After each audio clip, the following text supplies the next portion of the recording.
मेरे मन में भी उठा कि यदि हम ये बात कहें कि ईश्वर की मर्जी के बिना पत्ता भी नहीं मिलता, और दूसरी ओर हम कहते हैं कि हमारे कर्मों का फल हमें मिलता, और जो हम कर्म अभी कर रहे हैं इसका फल हमें भविष्य में मिलेगा। आपने सुना होगा 3 प्रकार के कर्म, प्रारब्ध कर्म, संचित कर्म और संचयमान कर्म। प्रारब्ध जिसका फल अभी हम भोग रहे हैं, संचित जिसका फल हम आगे भोगने वाले हैं। मतलब कुछ भी हमने ऐसे कर्म किए होंगे जिसका फल मुझे बहुत अच्छा या बहुत बुरा मिल सकता है।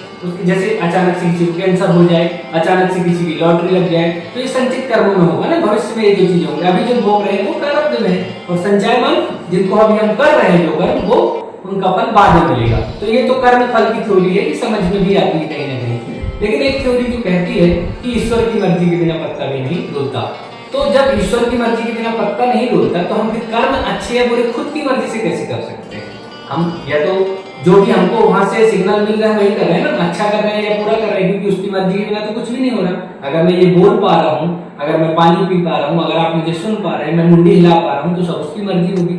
तो ये चीजें बड़ा कंट्राडिक्शन का विषय है, बड़ा कंफ्यूज करते हैं भारतीय दर्शन में या हमारे समाज में, ये चीजें क्लियर नहीं हो पाती हैं। तो बहुत लोग जो अध्यात्म वाले लोग हैं उनको शायद समझ में आती होगी ये बात कि हमारे कर्म जो हम कर रहे हैं, चाहे वो अच्छा हो या बुरा, हमसे हो गया, गलतियां होती है जैसे सब कुछ, तो वो क्या सब ईश्वर की मर्जी से या ऊपर से रेगुलेट हो रहा है, कोई शक्ति रेगुलेट कर रही है, ईश्वर हो या किसी भी नाम से आप जानते हैं जिसको, या फिर हमारे कर्म हैं जो हमारी इच्छा से ही हो रहे हैं। तो सब कुछ तो हमारी इच्छा से नहीं होता। बड़े बड़े दार्शनिक नहीं मानते हैं, आप बड़े बड़े सेलिब्रिटीज का वीडियो देखते होंगे कि उसकी मर्जी के बिना कुछ नहीं होता, आप कितने भी हाथ पैर मार ले। न्यूटन तक ने लिखा है कि आप वह कर सकते हैं जो आप सोचते हैं, लेकिन आप क्या सोचते हैं ये आप नहीं सोच सकते। तो ऐसी बातें भी चलती हैं। तो ये थोड़ी थोड़ी चीजें भारतीय दर्शन में चलती हैं। तो ये हम दर्शन के विषय में थोड़ा